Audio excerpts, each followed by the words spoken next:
ఎవడు ఈ లోకముతో స్నేహం చేయగోరిన వాడు దేవునికి శత్రువును. మరి ఇప్పుడు ఇంతకీ ఏం చేయాలి? లోకాన్ని ద్వేషించాలా? వద్దు. లోకాన్ని ఏం చేయాలి? ప్రేమించాలా?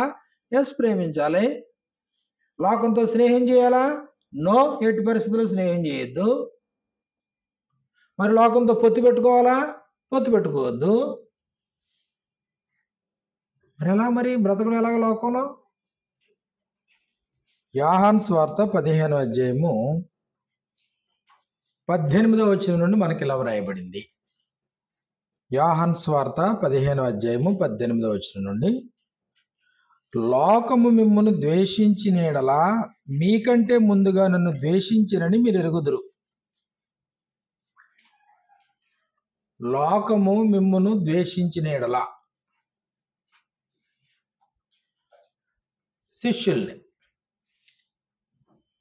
శిష్యుల్ని ద్వేషించేటువంటి లోకమే క్రైస్తవుల్ని ద్వేషించదు. యోహాను మొదటి పత్రిక 3వ అధ్యాయము 13వ వచనంలో ఇలా రాయబడింది. యోహాను రాసినటువంటి మొదటి పత్రిక 3వ అధ్యాయము 13వ వచనాన్ని మనం చూసినప్పుడు, సహోదరులారా, లోకము మిమ్మును ద్వేషించిన యెడల ఆశ్చర్యపడకుడి. ఇక్కడ లోకం మిమ్మునంటే ఎవరిని? ఇక్కడ సహోదరులు. సహోదరులు అంటే సంఘం. లోకం సంఘాన్ని ద్వేషిస్తుంది, ఆశ్చర్యపడొద్దు అన్నాడు. యోహాను సువార్త 15వ అధ్యాయము 19వ వచనంలో, లోకము మిమ్మును ద్వేషించిన యెడల, ఇక్కడ మిమ్మునంటే ఎవరిని? ఇక్కడ శిష్యుల్ని. లోకం యేసు ప్రభుని ద్వేషించింది, లోకం శిష్యుల్ని ద్వేషించింది, లోకం క్రైస్తవుల్ని ద్వేషించింది. యోహాను సువార్త 1వ అధ్యాయాన్ని మనం చేసినప్పుడు, యోహాను సువార్త 1వ అధ్యాయంలో 1వ అధ్యాయంలో ప్రభు అయినటువంటి యేసుక్రీస్తు వారు ఈ లోకంలోనికి వచ్చాను అన్నాడు. 5వ వచనం నుండి మనకి ఇలా వ్రాయబడింది, ఆ వెలుగు చీకటిలో ప్రకాశించుచున్నది గాని చీకటి దాన్ని గ్రహింపకుండెను. 8వ వచనంలో 9వ వచనంలో, నిజమైన వెలుగు ఉండెను, అది లోకములోనికి వచ్చుచు ప్రతి మనిషిని వెలిగించున్నది. ఆయన లోకములో ఉండెను, లోకమాయన మూలముగా కలిగెను, గాని లోకమాయనను తెలుసుకొనలేదు. కాబట్టి లోకంలో ఉన్నాడు, లోకం ఆయన మూలంగా కలిగింది. ఆయన మూలంగా కలిగినటువంటి లోకం ఆయన తెలుసుకోలేదు. లోకం ప్రభుని ద్వేషించింది. కాబట్టి లోకం ప్రభుని ద్వేషించింది కాబట్టి దుష్టులైన మనుషుల చేత సిలువ వేయించి చంపారు. అపోస్తలుల కార్యాలు 2వ అధ్యాయాన్ని మనం చూస్తే 23వ వచనంలో మనకి ఇలా వ్రాయబడింది. అపోస్తలుల కార్యాలు 2వ అధ్యాయము 23వ వచనంలో, ఇదిగో దేవుడు నిశ్చయించిన సంకల్పమును ఆయన భవిష్యత్ జ్ఞానమును అనుసరించి అప్పగింపబడిన ఈయనను మీరు దుష్టుల చేత సిలువ వేయించి చంపితిరి. దుష్టులైన మనుషుల చేత సిలువ వేయించి చంపారంటే లోకము యేసుప్రభుని ఎంతగా ద్వేషించిందో మనకు అర్థమవుతుంది. ద్వేషించింది, లోకం దూషించింది. ద్వేషించినటువంటి లోకం ఆయన శిక్షించింది, శిక్షించినటువంటి లోకం ఆయన అవమానపరిచింది. చివరికి సిలువ వేసేటంత వరకు కూడా లోకం ఆయన్ని వదిలిపెట్టలేదు. కాబట్టి ఇప్పుడు క్రీస్తు ప్రభుని ద్వేషించినటువంటి లోకమే క్రీస్తు ప్రభు యొక్క శిష్యుల్ని ద్వేషిస్తుంది. నేటి సంఘాన్ని కూడా లోకం ద్వేషిస్తుంది. అయితే దానికి మీరు ఆశ్చర్యపడొద్దు అన్నాడు. పేతురు రాసినటువంటి మొదటి పత్రికను మనం చూసినప్పుడు, పేతురు రాసినటువంటి మొదటి పత్రిక 4వ అధ్యాయం 4వ వచనం నుండి మనకి ఇలా వ్రాయబడింది. పేతురు రాసిన మొదటి పత్రిక 4:4 నుండి, అపరిమితమైన ఆ దుర్వ్యాపారమునందు తమతో కూడా మీరు పరిగెత్తకపోయినందుకు వారు ఆశ్చర్యపడుచు మిమ్మును దూషించుచున్నారు. అంటే లోకంతో కలిసి నువ్వు పరిగెడతలేదని, ఇదిగో లోకానికి నువ్వంటే పడదావు. ఇది ప్రాథమికంగా క్రీస్తునందు ఉన్నటువంటి వారందరూ గ్రహించాల్సినటువంటి సంగతి. అంటే క్రీస్తునందు ఉన్నవారు వేరు, లోకంలో ఉన్నవారు వేరు. లోకములో మీకు శ్రమ అన్నాడు, క్రీస్తునందు మీకు సమాధానం. లోకంలో మీకు శ్రమ, క్రీస్తునందు పరలోక విషయములలో ఆత్మ సంబంధమైనటువంటి ప్రతి ఆశీర్వాదం ఉంది క్రీస్తులో. ఎఫెసీయులకు రాసిన పత్రిక మొదటి అధ్యాయము, ఎఫెసీయులకు రాసినటువంటి పత్రిక మొదటి అధ్యాయము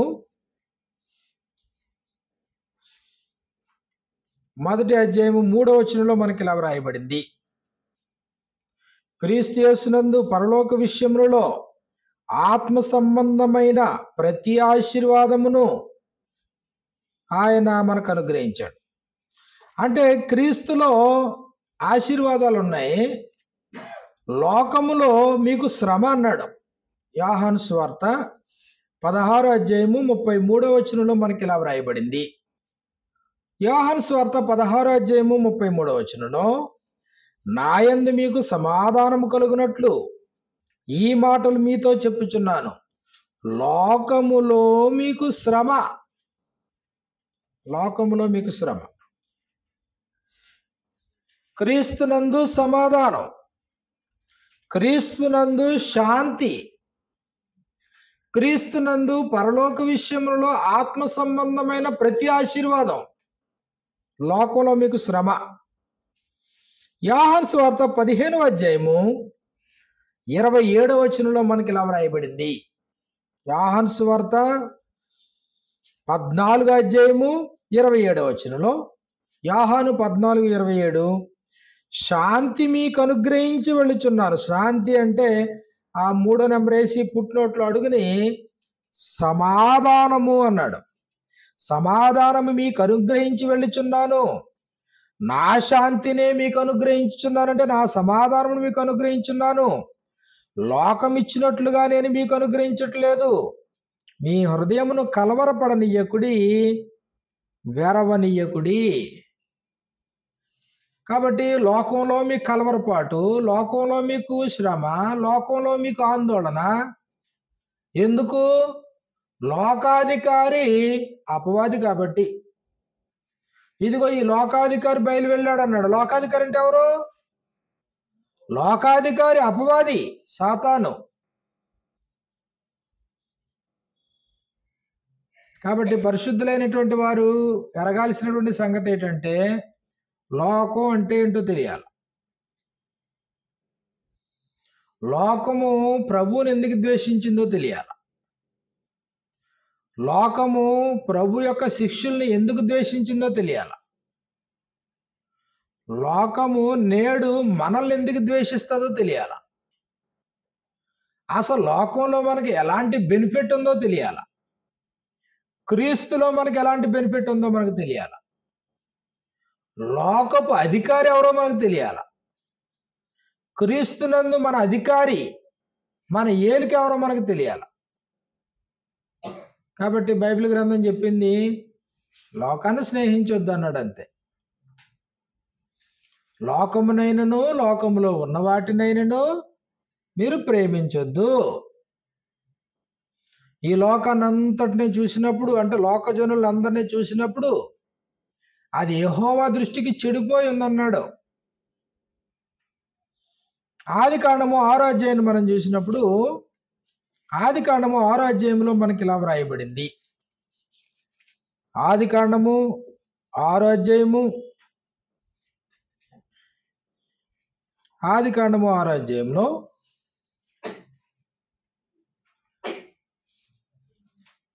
8వ వచనం 9, 10, 11, 12 వచనాలు మనం చూద్దాం. ఆదికాండము 6:11-12 భూలోకము దేవుని సన్నిధిని చెడిపోయి ఉండెను. భూలోకము బలత్కారంతో నిండి ఉండెను. చెడిపోయింది భూలోకంలో బలత్కారం. దేవుడు భూలోకమును చూచినప్పుడు అది చెడిపోయి ఉండెను. భూలోకం చెడిపోయిందంటే అర్థం ఏంటి? లోక నివాసులు చెడిపోయారని అర్థం. భూమి మీద సమస్త శరీరులు తమ మార్గమును చెరిపివేసుకుని ఉన్నారు. కాబట్టి తమ తమ మార్గాలనే చెరిపేసుకున్నారు భూలోక సంబంధులందరూ. దేవుణ్ణి ద్వేషించి, దేవుని సంకల్పాన్ని ద్వేషించి, దేవుని యొక్క ఉపదేశాన్ని తిరస్కరించి, మంచిని ద్వేషించి, వెలుగుని ద్వేషించి, దేవుడు తన కుమారుడైన క్రీస్తు ప్రభుని లోకానికి పంపిస్తే ఆయన ఉపదేశాన్ని ద్వేషించి చివరికి ఆయన స్వయాన కుమారుణ్ణి కూడా వారు ఏం చేశారు? ఆ సిలువకు అప్పగించారంటే ఇది దుష్టులైన మనుషుల చేత మీరు సిలువ ఏం చంపించారు. కాబట్టి మంచికి తావుందా లోకంలో? మంచిని స్వాగతిస్తుందా లోకం? ప్రభు వారికే అవకాశం లేకుండా చేసింది. అందుకని ఇప్పుడు ప్రభు వెళ్ళిపోతే శిష్యులకి ఏం చెప్తాడు ఆయన? లోకం ఉంది, జాగ్రత్త. లోకం మిమ్మల్ని ద్వేషించదే, మీరు ఆశ్చర్యపడద్దు. లోకం మీ మీద అబద్ధముగా చెడ్డ మాటలలో పలుకున్నప్పుడు మీరు ఆశ్చర్యపడద్దు దానికి. పూర్వమందున్న ప్రవక్తల్ని కూడా లోకం అలాగే ద్వేషించింది, హింసించింది. యేసు ప్రభువారిని కూడా అలాగే ద్వేషించింది, హింసించింది. మత్తయి సువార్త 6వ అధ్యాయాన్ని మనం చూసినప్పుడు 5వ అధ్యాయాన్ని మనం చూస్తే మత్తయి సువార్త 5వ అధ్యాయం 11వ వచనం నుండి ఇలా రాయబడింది. నా నిమిత్తము జనులు మిమ్మును నిందించి హింసించి మీ మీద అబద్ధముగా చెడ్డ మాటలెల్ల పలుకున్నప్పుడు మీరు ధన్యులు. మనుషులు నిందించి హింసించి మీ మీద అబద్ధముగా చెడ్డ మాటలెల్ల పలుకున్నప్పుడు మీరు ధన్యులు. సంతోషించి ఆనందించుడి, పరలోకమందు మీ ఫలము అధికమగును. ఎలాగిన వారు మీకు పూర్వమందుండిన అంటే మీకు ముందు ఉన్నటువంటి ప్రవక్తలను కూడా అలాగే హింసించారు. అంటే ప్రభువు కంటే ముందు వచ్చినటువంటి ప్రవక్తలు హింసించబడ్డారు. అంటే ప్రారంభం నుంచి కూడా యథార్థ పరులు హింసించబడతానే ఉన్నారు. కయ్యని చేతిలో హేబేలు బలైపోయాడు. ఎందుకు ద్వేషించాడు? ఎందుకు ద్వేషించాడంటే ఏం చెప్పాడు దానికి? ఇది యోహాను పత్రికలో మనకి ఇలా వ్రాయబడింది. ద్వేషించాడు రైటే. ఎందుకు? యోహాను రాసినటువంటి మొదటి పత్రిక 3వ అధ్యాయంలో 12వ వచనం మనకి ఇలా వ్రాయబడింది. యోహాను రాసిన మొదటి పత్రిక 3వ అధ్యాయం 12వ వచనంలో మనము కయీను వంటి వారమై ఉండరాదు. కయీను అంటే మొట్టమొదట భూమి మీద పుట్టిన కొడుకు కయీను, అతని తమ్ముడు హేబేలు. కానీ మొట్టమొదట జన్మించినటువంటి నరుడు వలె మనం ఉండకూడదు అన్నాడు పరిశుద్ధులకి. మనము కయీను వంటి వారమై ఉండరాదు. వాడు దుష్టుని సంబంధి అయి, దుష్టుడు ఎవడో? అపవాది. వాడు దుష్టుని సంబంధి అయి తన సహోదరుని చంపెను. వాడతనిని ఎందుకు చంపెను? తన క్రియలు చెడ్డవియు తన సహోదరుని క్రియలు నీతి గలవినై ఉండెను గనుకనే కదా. సహోదరులారా, లోకం మిమ్మల్ని ద్వేషించిన ఎడల ఆశ్చర్యపడకుడి. కాబట్టి ఇప్పుడు అన్నదమ్ముల మధ్యలో కయీను తన సహోదరుని చంపాడంట. ఎందుకు చంపాడంటే ఏం చెప్పాడు? తన క్రియలు చెడ్డవి, తన సహోదరుని క్రియలు నీతి గలవి ఉండను కనుకనే కదా. సహోదరుడేమో మంచి పనులు చేస్తున్నాడంటే, ఈడేమో చెడ్డ పనులు చేస్తున్నాడు. అంటే ఏమర్థమవుతుంది? ప్రిన్సిపల్ ఏమర్థమవుతుంది ఇక్కడ? చెడ్డవాడు మంచివానిని ఎప్పుడు ద్వేషింతూనే ఉంటాడు. చెడ్డవాడు మంచివాడిని ఎప్పుడు ద్వేషించడానికి ఇంకా ప్రత్యేకమైన కారణాలు ఏమీ లేవు. ఇప్పుడు క్రీస్తునందున్నవారు, క్రీస్తుకు వెలపటున్నవారు ఎవరు చెడ్డవారు? క్రీస్తులో ఉన్నవారా, క్రీస్తుకు వెలపటున్నవారా? లోకంలో ఉన్నవారా, క్రీస్తునందు ఉన్నవారా? క్రీస్తుకు వెలపటున్నారంటే భక్తిహీనత, అది భక్తిహీనులు, దుర్నీతి, సత్యమును అడ్డగించే మనుషులు. కాబట్టి ఇప్పుడు దానికి దీనికి పొంతన కుదురుతుందా? లోకానికి క్రీస్తుకి పొంతన కుదురుతుందా? వాళ్ళ మార్గాలు వీళ్ళ మార్గాలు కుదురుతాయా? వాళ్ళ ఆలోచన వీళ్ళ ఆలోచన కుదురుతాయా? వాళ్ళ తలంపులు వీళ్ళ తలంపులు కుదురుతాయా? వీళ్ళ ఆలోచనలు వాళ్ళ ఆలోచనలు కుదురుతాయా? అందుకు అపోస్తలులు ఏం చెప్తారంటే, మీరు అవిశ్వాసులతో జోడుగా ఉండొద్దు. అవిశ్వాసులు వాళ్ళ లెక్కలు వేరు, మీ జీవితం వేరు. మీరు అవిశ్వాసులతో జోడుగా ఉండకుడి. నీతికి దుర్నీతితో ఏమి సాంగత్యం? నీతి ఎక్కడ, దుర్నీతి ఎక్కడ? నీతికి దుర్నీతికి పొంతన ఎలా కుదురుతుంది అనుకుంటాం? అసలు నీతికి దుర్నీతితో ఏమి సాంగత్యము? వెలుగునకు చీకటితో ఏమి పొత్తు ఎలా కుదురుతుంది అసలునే? కాబట్టి లోకం వేరు, క్రీస్తునందు ఉన్నవారు వేరు. వీళ్ళ జీవన విధానం వేరు, లోకంలో ఉండే వాళ్ళ జీవన విధానం వేరు.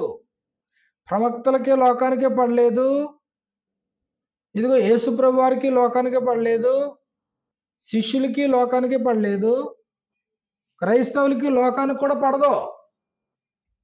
అది మీరు గ్రహించి మసులుకోవాలన్నాడు. అది మీరు గ్రహించుకుని లోకంలో జాగ్రత్తగా జీవితాన్ని దాటిపోవాలని చెప్పాడు. అంటే మనం బయటకు అడుగు పెడుతున్నామంటే లోకం అంటే ఏంటో మనకు తెలియాలి. ఎలాంటి మనుషుల మధ్యలో మనం మసులుకుంటున్నాం, ఎలాంటి మనుషుల మధ్యలోకి మనం వెళ్తున్నాం, మనం వెళ్ళేటువంటి మనుషులు ఎలాంటి వాళ్ళు, ఆ సమాజం ఎలాంటిది, అక్కడ ఉండేటువంటి పరిస్థితులు ఎలాంటివి,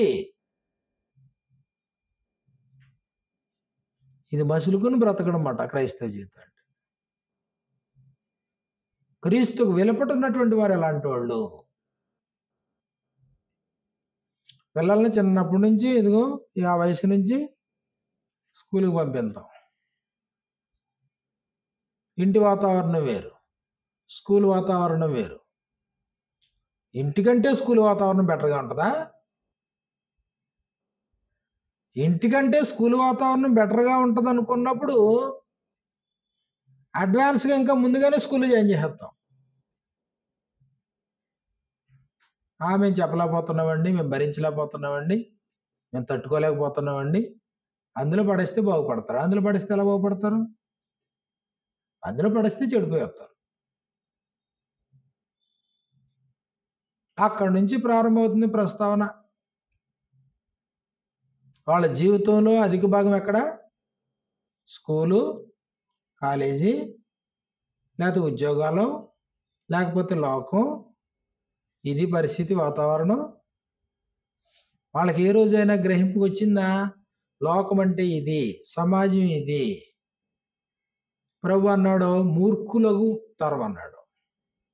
అపోస్తులుడైన పేతురు అన్నాడు మూర్ఖులకు ఈ తరము వారికి మీరు వేరైతేనే రక్షణ అన్నాడు. అవునా? ఇది మేము ఏం చేయాలి? ఇప్పుడు రక్షించబడ్డానికి మేము ఏం చేయాలని అడిగినప్పుడు పేతురు అంటాడు మూర్ఖులకు ఈ తరం నుంచి మీరు వేరైపోండి అన్నాడు. అంటే ఈ తరం ఏ తరం? ఇది మూర్ఖపు తరం. కాబట్టి భక్తిహీనమైన సమాజం, భక్తిహీనుల మీదకి దేవుని యొక్క ఉగ్రత వస్తుంది అన్నాడు. దుర్నీతి చేత సత్యమును అడ్డగించి మనుషుల యొక్క సమస్త భక్తిహీనత మీద, దుర్నీతి మీద దేవుని కోపం పరలోకం నుండి బయలుపరచబడుతుంది అన్నాడు. అలాంటి సమాజం లోకంలో ఉన్నటువంటి సమాజం.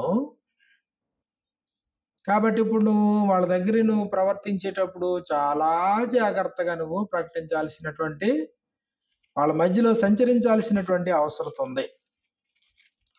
లోకం లోకం అంటాం కానీ అసలు లోకంలో ఏముంది అన్నప్పటికీ ఇదిగో బైబిల్ గ్రంథం ఇచ్చినటువంటి నిర్వచనం ఇది. యోహాను రాసినటువంటి మొదటి పత్రిక 2వ అధ్యాయము, యోహాను రాసిన మొదటి పత్రిక 2వ అధ్యాయం 16వ వచనం మనం చూసినప్పుడు, లోకంలో ఉన్నదంతయు,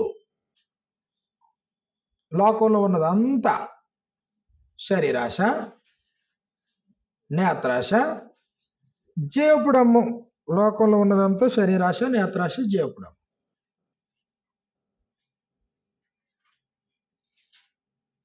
లోకంలో ఉన్నదంతా ఇదేనా? ఎక్కడికి వెళ్ళు, ఎక్కడికి పో, ఎక్కడ చూడు ఏముంటుంది? శరీర సంబంధమైన ఆకర్షణ. నిజమేనా? నేత్రాలకు సంబంధించిన ఆకర్షణ నిజమేనా? మూడోదేంటి? గర్వం. కలిగి ఉన్నదాన్ని బట్టి గర్వం, అతిశయం, అహంకారం, అహంభావం. ఇవన్నీ పర్యాయ పదాలే. అంటే ఉన్నదాన్ని బట్టి పోజు కొట్టడం, ఉన్నదాన్ని బట్టి ఉప్పొంగడం, మనుషులు ఉప్పొంగడం. లోకంలో ఉన్నదంతా ఈ 3 మాటల్లోనే ఉందన్నాడు అంతే. లోకంలో ఉన్నదంతా అట్రాక్షన్ బై ఫ్లెష్, శరీరమును బట్టి ఆకర్షణ. 2 నేత్రాలకు సంబంధించిన ఆకర్షణ. కాబట్టి ఇప్పుడు ఈ 3 సంగతులు ఉన్నాయి లోకంలో అన్నాడు. లోకంలోకి అడుగు పెట్టేవాడికి 3 సంగతులు ఎరిగి లోకంలో అడుగు పెడతాడా? లోకం అంటే ఏంటో ఎరిగి అడుగు పెడుతున్నావా?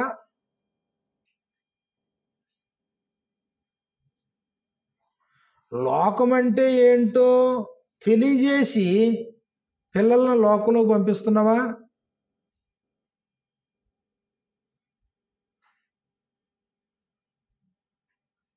కాబట్టి అది ఎరగనప్పుడు ఏమవుతుందంటే లోకం వల్ల ప్రభావితం అవుతామట. లోకం మనల్ని డామినేట్, లోకం మనకు నేర్పిస్తుంది. కల్చర్ అంటే ఏంటో నేర్పిస్తుంది, వస్త్రధారణ అంటే ఏంటో లోకం నేర్పిస్తుంది, ఫ్యాషన్స్ అంటే ఏంటో లోకం నేర్పిస్తుంది,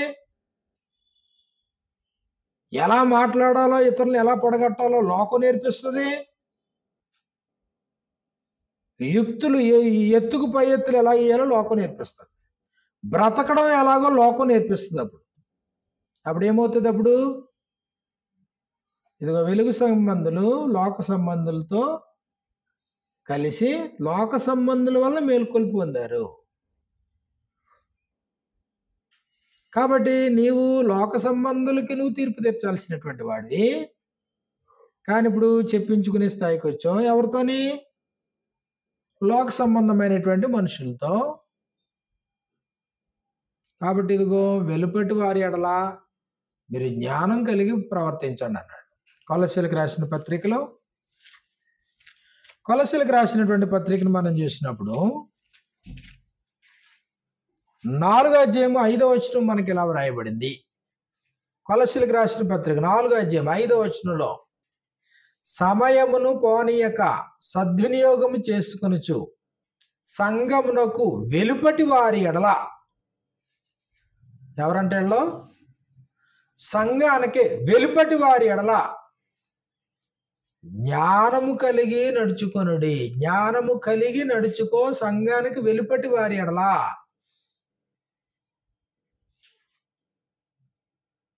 సంఘానికి వెలుపటి వారి ఎడల జ్ఞానం కలిగి నడుచుకో. జ్ఞానము కలిగి, జ్ఞానమే లేకపోతే నీకు ఏ జ్ఞానం ఇది? జ్ఞానానికి మూలం ఏంటి? సంఘమునకు వెలుపటి వారి ఎడల జ్ఞానం కలిగి నడుచుకో అన్నాడు. అంటే సంఘానికి వెలుపటి వారితో నువ్వు ఎలా మసులుకోవాలో, ఎలా మాట్లాడాలో, వాళ్ళతో నువ్వు ఎలా ప్రవర్తించాలో, ఎలా సంభాషించాలో నీకు తెలియాలి. నీకు 6వ వచనంలో, ప్రతి మనుషునికి అలాగూ ప్రత్యుత్తరం ఇవ్వవలెను. ప్రతి మనిషికి కూడా ఎలా రిప్లై ఇవ్వాలో అది మీరు తెలుసుకున్నటకై మీ సంభాషణ ఉప్పివేసినట్లు ఎల్లప్పుడూ రుచి కలదిగాను కృపాసహితముగాను ఉండనీయుడి. తెస్సలోనికైలకు రాసిన మొదటి పత్రిక 4వ అధ్యాయము, తెస్సలోనికైలకు రాసినటువంటి మొదటి పత్రిక 4వ అధ్యాయము 10, 12 వచనాలు మనకి ఇలా వ్రాయబడ్డాయి. 1 తెస్సలోనికే 4, 10, 12 వచనాలు. అలాగునే మాసిదోనియా అన్నంతటా ఉన్న సహోదరులందరినీ మీరు ప్రేమించున్నారు. సహోదరులారా, మీరు ప్రేమ యందు మరి ఎక్కువగా అభివృద్ధి నొందుచుండవలననియు సంఘమునకు వెలుపటి వారి ఎడల మర్యాదగా నడుచుకొనుచు మీకేమీ కొదువ లేకుండానట్లు మేము మీకు ఆజ్ఞాపించిన ప్రకారము మీరు పరుల జోలికి పోక మీ సొంత కార్యములను జరుపుకొనుట యందు మీ చేతులతో పనిచేయట యందు ఆశ కలిగి ఉండవలనని మిమ్మును హెచ్చరించుచున్నాము. అక్కడేమో సంఘమునకు వెలుపటి వారి ఎడల జ్ఞానము కలిగి నడుచుకోండి అన్నాడు. ఎక్కడేం చెప్పాడు? ఇక్కడ సంఘమునకు వెలుపటి వారి ఎడల మర్యాదగా నడుచుకొనుచు. సంఘానికి వెలుపటి వారు మూర్ఖతరం, వంకర మనుషులు, భక్తిహీనులు, దుర్నీతిపరులు, యథార్థత లేనటువంటి వారు, దేవుడు లేనటువంటి వారు, నిబంధన లేనటువంటి వారు.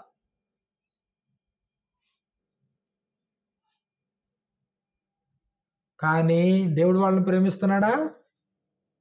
దేవుడు లోకాన్ని ప్రేమిస్తున్నాడా? యోహాను సువార్త 3:16లో దేవుడు లోకమును ఎంతో ప్రేమిస్తున్నాడా? యేసుప్రభు వారిని ప్రేమించాడా? వారు ద్వేషింతున్న యేసుప్రభు లోకాన్ని ప్రేమించాడా? పాపులను రక్షించుటకు ఆయన ఈ లోకానికి వచ్చాడా?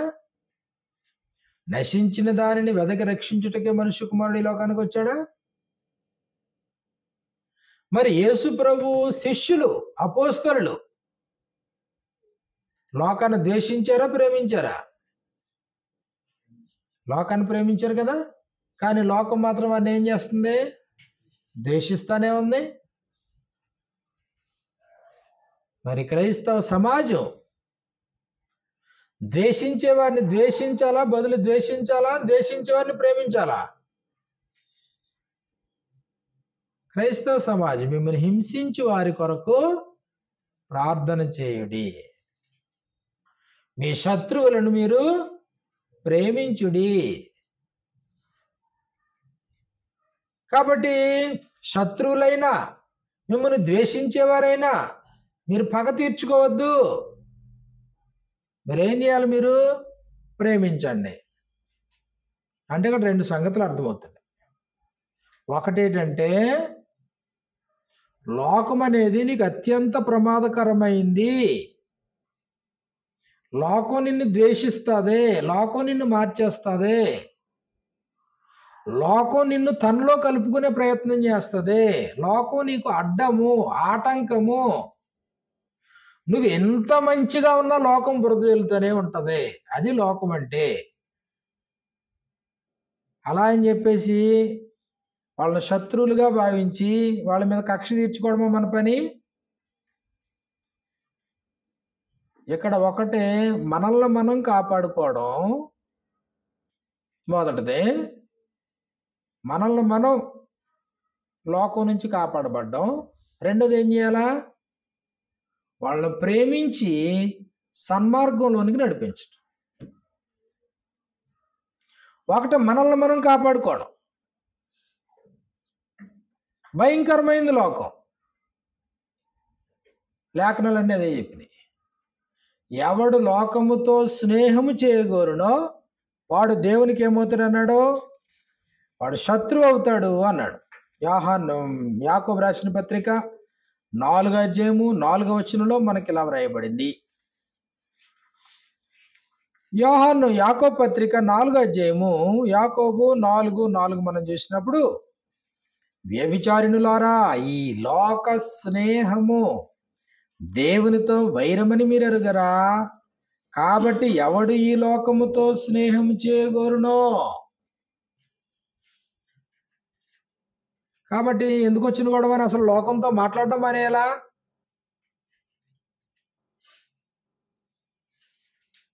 అసలు లోకంతో సంబంధమే లేకుండా ఉండాలా? అలా అయితే మీరు వెళ్ళిపోవచ్చు కదా అన్నాడు. అంత భూమి మీద ఉండడం ఎందుకు, పోవచ్చు కదా అన్నాడు. కొరింథీయులకు రాసినటువంటి మొదటి పత్రిక 5వ అధ్యాయము, కొరింథీయులకు రాసిన మొదటి పత్రిక 5వ అధ్యాయము 9, 10 వచనాలు మనకి ఇలా వ్రాయబడింది. కొరింథీయులకు రాసినటువంటి మొదటి పత్రిక 5వ అధ్యాయం 9, 10 వచనాల్లో, జారులతో సాంగత్యము చేయవద్దని నా పత్రికలో మీకు వ్రాసి ఉంటిని. అయితే ఈ లోకపు జారులతోనైనను, ఈ లోకపు జారులు అంటే క్రీస్తుకి వెలపట, సంగమునకు వెలపట ఉండేటువంటి జారులతోనైనను, లోభులతోనైనను, దోచుకుని వారితోనైనను, విగ్రహారాధికులతోనైనను ఏమాత్రము సాంగత్యము చేయవద్దని కాదు. అలాగైతే మీరు లోకములో నుండి వెళ్ళిపోవలసి వచ్చును కదా. అసలు భూమి మీద బ్రతకవద్దు, ఇంకా వెళ్ళిపోవాలి మీరు. లోకంలో నుండి మీరు బయటికి వెళ్ళిపోవలసి వచ్చింది కదా. మరి అప్పుడు ఇంతకీ దేవుడు మనకి ఇచ్చే సందేశం ఏంటి? అపోస్తలుల ద్వారా లోకం ప్రమాదం అని అర్థమవుతుంది, లోకం మనల్ని ద్వేషిస్తుందని అర్థమవుతుంది, లోకం మనల్ని దేవుని పిల్లలుగా గుర్తించదనేది అర్థమవుతుంది, లోకమంతా మూర్ఖులకు వక్రజనం అనే సంగతి మనకు అర్థమవుతుంది, అవిశ్వాసులు అనే సంగతి మనకు అర్థమవుతుంది. ఇదిగో లోకం తన వారిని స్నేహించి మనల్ని కూడా చెరుపుతుంది అనే సంగతి మనకు అర్థమవుతుంది. అయితే ఇప్పుడు మరి ఏం చేయాలి? మరి వారితో స్నేహం చేయాలా? లోక స్నేహం దేవునితో వైరు. వాళ్ళని ద్వేషించాలా? దేవుడు ద్వేషించలేదు, యేసుప్రభు ద్వేషించలేదు, అపోస్తలులు ద్వేషించలేదు, మనం ద్వేషించకూడదు, ప్రేమించాలి. మరి లోకంలో ఎలా బ్రతకాలి అప్పుడు? చాలా మంది ఇచ్చే స్టేట్మెంట్ ఏంటంటే, క్రైస్తవ కుటుంబాల్లో ఎదిగే పిల్లలకి లోకంలో ఎలా బ్రతకాలో తెలియదండి, అమాయకంగా ఉంటారండి. క్రైస్తవులు అమాయకులు, క్రైస్తవుని ఎవరైనా మోసగించవచ్చు. నిజంగా అమాయకులా? నిజంగా ఎవరి చేత అయినా మోసగించబడేవారా క్రైస్తవులు?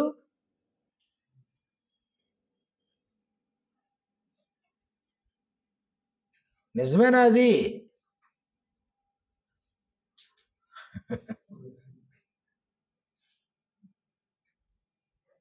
నిజమేనా?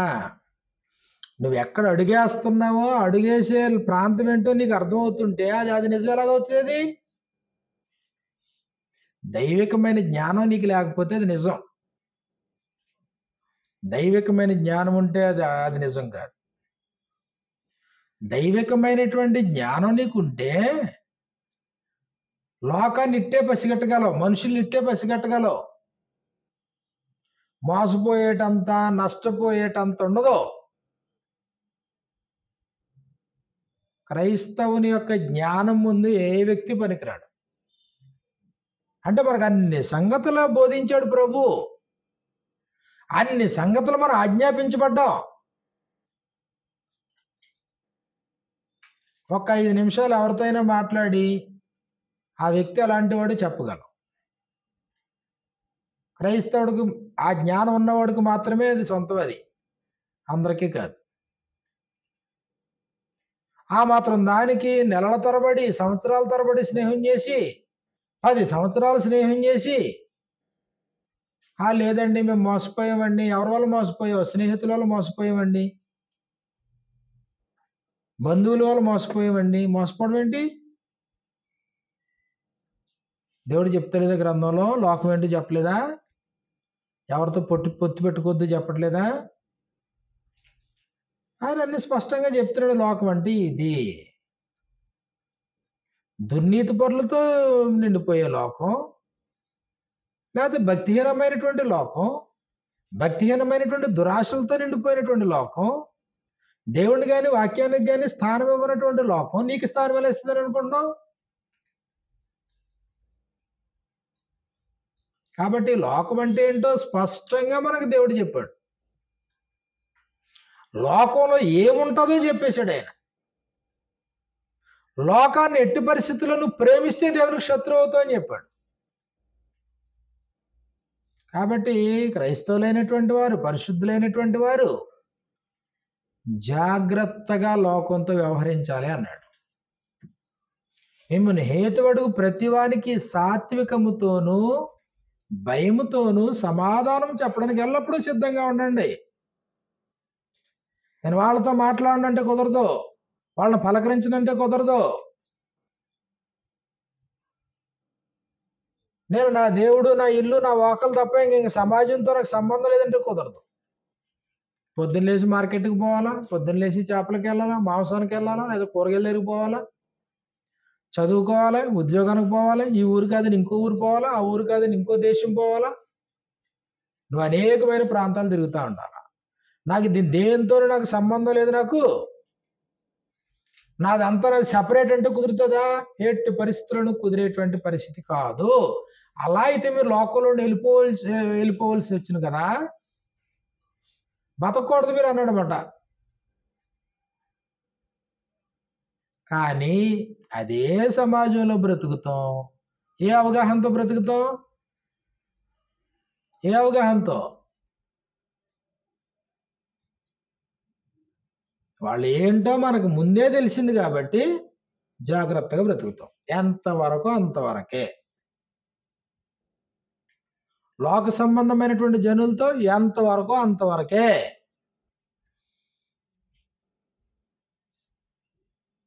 వందనం చేసిన వాడికి వందనం చేయడం, వందనం చేయకపోయినా వందనం చేయడం, వాళ్ళ వలన ప్రభావితులు అయిపోయేటంత వరకు కాదు, వాళ్ళని అనుకరించేటంత వరకు కాదు, వాళ్ళని చూసి మనం నేర్చుకునేటంత వరకు కాదు, వాళ్ళ యొక్క ప్రేరణకు బలైపోయేటంత వరకు కాదు, వాళ్ళ ప్రేరణకు బలైపోయేటంత వరకు కాదు. కానీ ఈరోజు క్రైస్తవ సమాజం ఎక్కడి నుంచి నేర్చుకుంటున్నావు? నీ మాటలు ఎక్కడి నుంచి నేర్చుకుంటున్నావు? నీ కల్చర్ ఎక్కడి నుంచి నేర్చుకుంటున్నావు? నీ వస్త్రధారణ ఎక్కడి నుంచి నేర్చుకుంటున్నావు? ఎక్కడి నుంచి అంటే లోకం నుంచి. లోకం అందరూ ఏం చేస్తే అది మనం చేయాలా? అంటే లోకం నీ దృష్టికి ఉన్నతంగా కనబడుతుంది, అది నీచమైంది, దేవుని ఉగ్రత క్రింద ఉంది, ఆయన తీర్పు కొరకు ఎదురు చూస్తూ ఉంది, నరకం కొరకు సిద్ధం చేయబడతా ఉంది, పాతాళంలో పడిపోవడానికి సిద్ధంగా ఉంది. నువ్వు ఆ స్థితిలోంచి రక్షించబడ్డ ఉన్నతమైన స్థితిలో ఉన్నావు. నువ్వు దేవుని కుమారుడుగానే ఉన్నావు. నీకు లోకం ఎక్కడ ఆదర్శం అవుతుంది? నీకు లోకం నుంచి నువ్వు కొత్తగా నేర్చుకునేది ఏముంది? మళ్ళీ నీ దగ్గర నుంచి లోకం నేర్చుకోవాలి, కానీ లోకం దగ్గర నుంచి నువ్వు నేర్చుకునేది ఏముంది?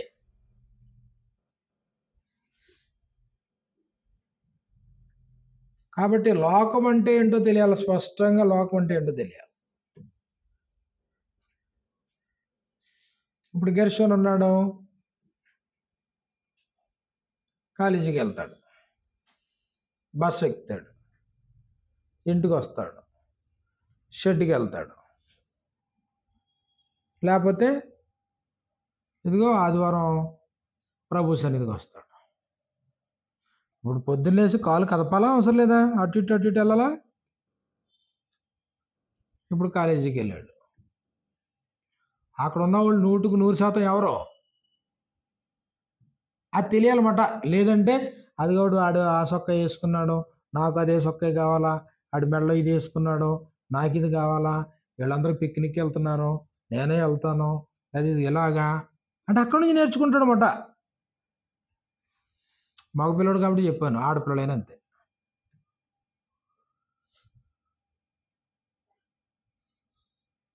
కాబట్టి అది ఏంటది?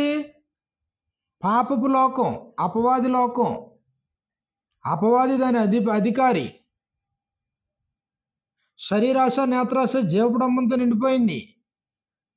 అక్కడ అవిధేయులైన వారిని ప్రేరేపించు శక్తి అక్కడ ఉంటుంది, అది ప్రేరణ ఉంటుంది అక్కడ. జాగ్రత్తగా నువ్వు మసులుకో అని చెప్పాడు మన కొలసీలకు రాసిన పత్రికలో. కొలసీలకు రాసినటువంటి పత్రికను మనం చూసినప్పుడు 2వ అధ్యాయంలో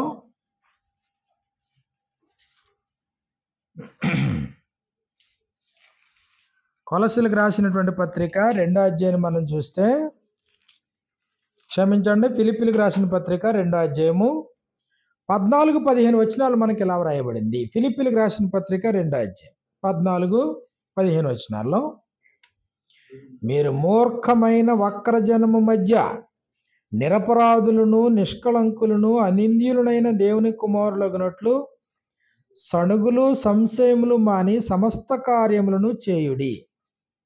అట్టి జనము మధ్యను, ఏ జనమంటది?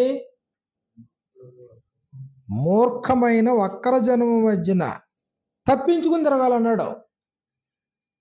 అలాంటి వారి మధ్యలో మీరు జీవవాక్యమును చేతపట్టుకొని లోకమందు జ్యోతుల వలె కనబడుచున్నారు. అలాంటి వారి మధ్యలో నువ్వు ప్రత్యేక. అలాంటి వారి మధ్యలో నువ్వు ప్రత్యేక. అపోస్తుల కార్యాలు 2వ అధ్యాయంలో, అపోస్తుల కార్యాలు 2వ అధ్యాయము 40వ వచనంలో మనకి ఇలా వ్రాయబడింది. అపోస్తుల కార్యాలు 2:40లో, ఇంకను అనేక విధములైన మాటలతో సాక్ష్యం ఇచ్చి మీరు మూర్ఖులకు ఈ తరము వారికి వేరే రక్షణ పొందుడని వారిని హెచ్చరించెను. మూర్ఖులకు ఈ తరము వారికి వేరే మీరు రక్షణ పొందండి. కాబట్టి లోకాన్ని స్నేహించి దేవునికి దూరం అయిపోయిన సందర్భాలు ఉన్నాయి. లోకాన్ని స్నేహిస్తే దేవునితో వైరం పెట్టుకున్న సందర్భాలు ఉన్నాయి. ఇదిగో లోకంతో స్నేహించి మోసపోయినటువంటి సందర్భాలు ఉన్నాయి. కాబట్టి లోకం వేరు, మీరు వేరు. దేవుని పిల్లలు వేరు, లోక సంబంధులు వేరు. అపవాది కుమారులు వేరు, దేవుని కుమారులు వేరు. లోకంలో మీకు శ్రమ అయితే క్రీస్తునందు మీకు సమాధానం, క్రీస్తునందు మీకు శాంతి, క్రీస్తునందు పరలోక విషయంలో ఆత్మ సంబంధమైన ప్రతి ఆశీర్వాదం. అప్పుడు లోకం ఎరగనటువంటి వారు మోసపోయే ప్రమాదం ఉంటుంది. లోకం ఎరగనటువంటి వారు. ఎందుకు? నువ్వు ఎవరితో అయితే పొత్తు పెట్టుకుంటున్నావో పొత్తు పెట్టుకునే వాళ్ళ గురించి నీకు ఎరగకుండా పొత్తు పెట్టుకున్నావు. పొత్తు అనంతరం నీకు వాళ్ళు ఏంటో అర్థమైంది. అప్పుడు నువ్వు ఘోరంగా నష్టపోతావు. కొరింథీయులకు రాసిన 2వ పత్రిక 6వ అధ్యాయం 14-18 వచనాలు మనకి ఇలా వ్రాయబడ్డాయి. కొరింథీయులకు రాసిన 2వ పత్రిక 6వ అధ్యాయం 14 నుండి, మీరు అవిశ్వాసులతో జోడుగా ఉండకుడి అన్నాడు. దీన్ని ఎలాగ ఉపయోగించాడంటే, జోడి కడతాం కదా, ఎద్దుల బండి కడతాం కదా. ఇప్పుడు ఎద్దుల బండి కట్టినప్పుడు రెండిటికి ఒకే కాడేస్తావా? అంటే ఒకేటి ఒక దున్నపోతుని తీసుకొచ్చి ఒక గేదెని తీసుకొచ్చి కట్టం కదా, ఒక ఆవుని ఒక ఎద్దుని కట్టం కదా. అది మాట. Do not be unequally yoked together believers with unbelievers. వాళ్ళకి వీళ్ళకి కలిసి కాడేయొద్దు. ఎందుకు ఆడేయొద్దు అన్నాడు? ఇది మన కష్టం, ఇది కష్టంగా ఉంటుంది, ఇది కాడేయొద్దు అన్నాడు ఆయన. కాడేస్తే ఏం జరుగుతుంది? కాడేస్తే ఏం జరుగుతుందో చరిత్రలో చూసుకో, బోళ్ళని వృత్తాంతాలు ఉన్నాయి. సొలొమోను కంటే జ్ఞానులేటి ప్రపంచంలో ఉన్నాడు ఎవడైనాని? సొలొమోను కంటే జ్ఞానం కలిగినోడు ఎవడైనా ఉన్నాడా? బైబిలే చెప్పింది. అలాంటి వాడు అంతకు పూర్వీకుల్లో కానీ తర్వాత కానీ ఎవరో లేరని చెప్పింది గ్రంథం. భూమి మీద ఉన్న వాళ్ళు అంతటి జ్ఞానం ఎవడో లేడు. ఆ తర్వాత 1000 సంవత్సరాల తర్వాత యేసుప్రభు వచ్చాడు. కాబట్టి సొలొమోను కంటే జ్ఞానం కలిగిన వాడు యేసుప్రభు. కానీ అంతటి సొలొమోను కరెక్ట్గా జ్ఞానంలో, ఘనతలో, ఐశ్వర్యంలో ఎదుగుతున్నాడు. బహుశా అతని జ్ఞానం ఏముందలే, ఎంత బతికి ఒక్క పెళ్ళాన్ని మార్చుకోలేమా అనుకున్నాడు. అంతే, అయిపోయాడు. ఐగుప్తు వైపు తొంగి చూడొద్దు అన్నాడు దేవుడు. అటువైపు అసలు ప్రయాణం చేయొద్దు, నడొద్దు అన్నాడు. గుర్రాలను హెచ్చుగా సంపాదించుకోవడానికి ఐగుప్తుతో వర్తకం పెట్టుకోద్దన్నాడు. మీరు ఏ మార్గం గుండా బయలు వెళ్ళి వచ్చారో మళ్ళీ ఆ మార్గానికి మళ్ళీ వెనక్కి వెళ్ళొద్దన్నాడు ఆయన. సొలొమోను ఏం చేశాడు? మొట్టమొదట ఐగుప్తు రాజుగారి యొక్క కూతుర్ని పెళ్లి చేసుకున్నాడు. ఏమైంది? సొలొమోను సామ్రాజ్యం కుప్పకూలిపోయింది, సర్వనాశనం అయిపోయాడు. కాబట్టి ఇప్పుడు దేవుడు అంటాడు, లోకం అంటే ఏంటో చెప్తున్నాడు, దేవుని యొక్క పరిధి ఏంటో చెప్తున్నాడు, దేవుని పిల్లలు ఏంటో చెప్తున్నాడు, లోకంలో ఉండే పరిస్థితి ఏంటో చెప్తున్నాడు. కాబట్టి మీరు వారితో జాగ్రత్త అని చెప్తున్నాడు. జ్ఞానము కలిగి వారితో నడుచుకోండి. రెండో మాట ఏం చెప్పుకున్నాం? వారితో మీరు మర్యాదగా నడుచుకోండి. వాళ్ళతో సంబంధం లేదంటే కుదరదు. అలాగని వారితో స్నేహం చేయొద్దు. లోక స్నేహం దేవునితో వైరం. అలాగని మేము హోటల్లో తినాం, మరి ఎక్కడికి వెళ్ళాం, ఎవరింటికి వెళ్ళాం, ఎవరితో మాట్లాడాం, కలిసి పని చేస్తున్నా కానీ మేము వాళ్ళతో మాట్లాడాం అంటే నువ్వు అసలు భూమి మీదే ఉండవసరం లేదు. అంటే ఏం చెప్తున్నాడు? వాళ్ళ మధ్యనే తిరుగు, వాళ్ళతోనే ఉండు, కానీ ఏది అంటించుకోవద్దు, వాళ్ళతో పొత్తు పెట్టుకోవద్దు. కాబట్టి అవిశ్వాసులతో జోడుగా ఉండకుడి. నీతికి దుర్నీతితో ఏమి సాంగత్యం? నీతి ఎక్కడ? క్రీస్తు రాజ్యంలో, దేవుని రాజ్యంలో నీతి. నీతికి దుర్నీతితో ఏమి సాంగత్యం? దుర్నీతి ఎక్కడ? లోకంలో దుర్నీతి. నీతికి దుర్నీతితో ఏమి సాంగత్యం? అలా ఎలా సాంగత్యం కుదురుద్ది అనుకుంటున్నాను నువ్వు అసలు? వెలుగునకు చీకటితో ఏం పొత్తు? వెలుగుకి చీకటికి ఎలా కుదురుతుంది? రెండు పరస్పర వ్యతిరేకం, విరుద్ధం కదా. ఇదిగో మీరు వెలుగు సంబంధులు, వాళ్ళేమో చీకట్లో ఉన్నారు. వెలుగునకు చీకటితో ఏం పొత్తు? క్రీస్తునకు బెలియాలు అనేది బొమ్మ, విగ్రహం, వారి దేవత. క్రీస్తునకు బెలియాలతో ఏం సంబంధం? క్రీస్తు ప్రభు అంటే ఇంక అన్ని పక్కన పెట్టేస్తాం కదా, విగ్రహాలన్నీ దేవతల దేవుళ్ళని పక్కకి గెంటాం కదా. క్రీస్తునకు బెలియాలతో ఏం సంబంధం? అవిశ్వాసితో విశ్వాసికి పాలు ఎక్కడ? పాలు పంపులు ఎలా కుదురుతాయి? పాలి భాగస్తులు ఎలా అవుతారు? విశ్వాసులు పాలి భాగస్తులు. అవిశ్వాసితో విశ్వాసికి పాలు ఎక్కడిది? దేవుని ఆలయం. అంటే దేవుని ఆలయం అంటే హస్తకృతమైంది కాదు, 4 గోళ్ళు ఉండేది కాదు దేవుని ఆలయం. సిమెంట్, ఇసుక, కంకర కాదు దేవుని ఆలయం అంటే. దేవుని ఆలయం అంటే సజీవమైనటువంటి వారు. దేవుని ఆలయమునకు విగ్రహముతో ఏం పొందిక? కాబట్టి ఆయన అంటాడు, మనము జీవము గల దేవుని ఆలయమై ఉన్నాము. కాబట్టి లోకంలో బ్రతుకుతున్నావు, వెలుపటి వారి ఎడల ఎలా ప్రవర్తించాలో తెలియాలి. సాతాను సమాజం మధ్యలో ఉన్నాం, వారి కొరకు వారితో మనం ఎలాగా సంభాషించాలో, ఎలా ప్రత్యుత్తరం ఇవ్వాలో మనకు తెలియాలి. జ్ఞానంగా వారి మధ్యన ఎలా బ్రతకాలో మనకు తెలియాలి. దేని చేత ప్రభావితులు అవ్వకుండా, మన స్థాయిని దిగజార్చుకోకుండా వారి మధ్యన ఎలా క్రీస్తు ప్రభుని ప్రదర్శించాలో మనకు తెలియాలి. కాబట్టి అది తెలియలేదనుకోండి, ఏమవుద్దంటే ఉన్నత స్థాయిలో ఉన్నవాడు దిగు స్థాయిలో ఉన్నటువంటి వ్యక్తితో లోకంలో కలిసిపోయే ప్రమాదం ఉంటుంది. లోకం ఆకర్షించేద్ది, ఇట్టే ఆకర్షించేద్ది. ఎందుకు? శరీరాశ ఉంది, నేత్రాశ ఉంది, జీవపడం ఉంది. అందులో మనిషి దీనికే బలైపోతాడు. మనిషి శరీరానికి సంబంధించిన అట్రాక్షన్కి బలైపోతాడు మనిషి. లోకం అంతా రంగుల ప్రపంచ లోకం అంతానే. లోకం అనేది అట్రాక్షన్ అంతే.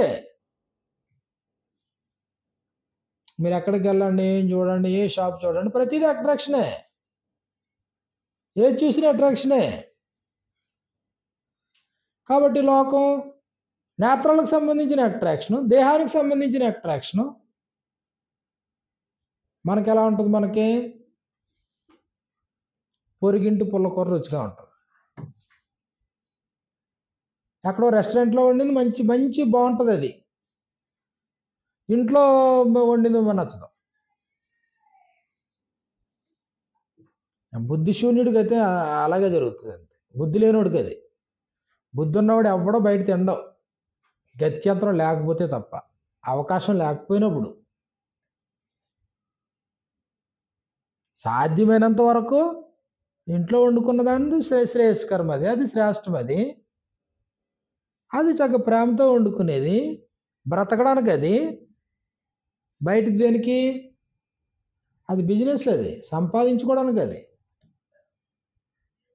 కాబట్టి చక్కగా కడుపు నిండా తినాలి వచ్చిన పిల్లలు అనుకుంటారు. ఇటాళ్ళు ఎవరనే కావలసినంత డబ్బులు ఇచ్చిపోవాలా. అది ఇంత లైటింగ్లు ఉండవు. ఏ హోటల్లో ఇంత లైటింగ్ నేను చూడలేదు. అంతేనా? నేనేం తప్పు చెప్తున్నాను ఒకవేళ. లోకం అట్రాక్షను, అంతా అట్రాక్షనే. అంటే పడిపోవడానికి అవకాశాలు ఉంటాయా? పుష్కలంగా అవకాశాలు. అంతా కలర్ఫుల్ లోకం, అంతా రంగుల వలయం. శరీరాశ, నేత్రాశ, జీవపడమ్ము, ఒకరికంటే ఒకరు ఫ్యాషన్లో కానీ, డిజైనింగ్లో కానీ, డ్రెస్సింగ్లో కానీ, లేకపోతే వాళ్ళ స్టేటస్లో కానీ, లేకపోతే వాళ్ళ స్టైల్లో కానీ, ప్రతి దాంట్లో ఒకరి నుంచి ఒకరు. ఉన్నదంతా మూడే అన్నాడు అంతే. లోకంలో ఉన్నదంతా మూడే. నా మూడాట్లో దేనికో దానికి బలైపోతాం. జాగ్రత్త, మర్యాదగా నడుచుకో, జాగ్రత్తగా ప్రత్యుత్తరమే. నీ పవిత్రతను కాపాడుకో, నీ యథార్థతను కాపాడుకో. వారితో పొత్తు పెట్టుకోవద్దు, వారితో వియ్యమందొద్దు, వారితో సాంగత్యం చేయొద్దు. ఇదిగో లేకపోతే నువ్వు వారితో జోడుగా ఉండొద్దు.